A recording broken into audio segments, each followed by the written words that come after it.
about Kiwisaver? Yeah, we're still getting a lot of questions about it, especially this time of year where people are looking to employ staff.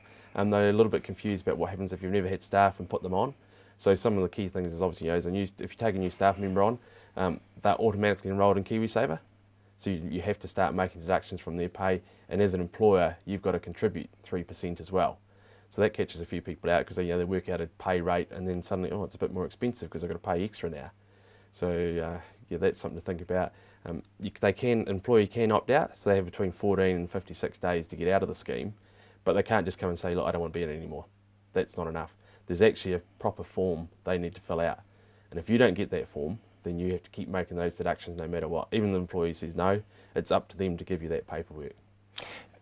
There are avenues that people can turn to help them, because it is a minefield. I mean, I'm thinking of people like Xero and yourself with the we do a lot of payroll for people, so we can take them through the process and guide them and give them a bit of a start up on it.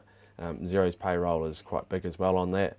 Even IRD, so if you enroll as an employer, they will give you a courtesy call and just say, look, do you want any help? Can we send someone out?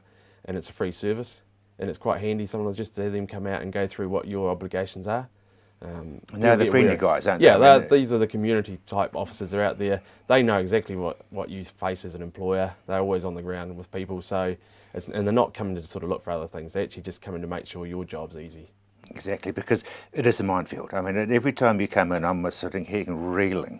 Yeah, anything to do employees is hard, and getting pay is absolutely crucial. Getting that right, because it just opens up all sorts of cans of worms if you go down the wrong track. We've had people where they ring up and say, as a general inquiry, do I actually have to make Kiwisaver deductions? Can I just ignore it? And then things like what's the minimum wage rate, what hours they have to work to give them a lunch break, all these sort of things. So it's important you get that advice. And then you stir into the mixture contractors. Yeah, you bring those contractors in, and you got a whole new sort of thing to think about, because there could be withholding tax to be made from payments to them.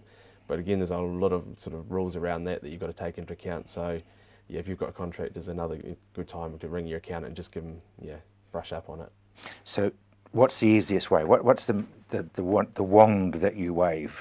The easiest is just to, first of all, give your accountant a call and say, look, I'm employing staff, what do I need to do? Your accountant knows it all. They can take you through the guide, and then from there it's either they take you into a payroll package to use yourself, or you can use them and do all the pay through them.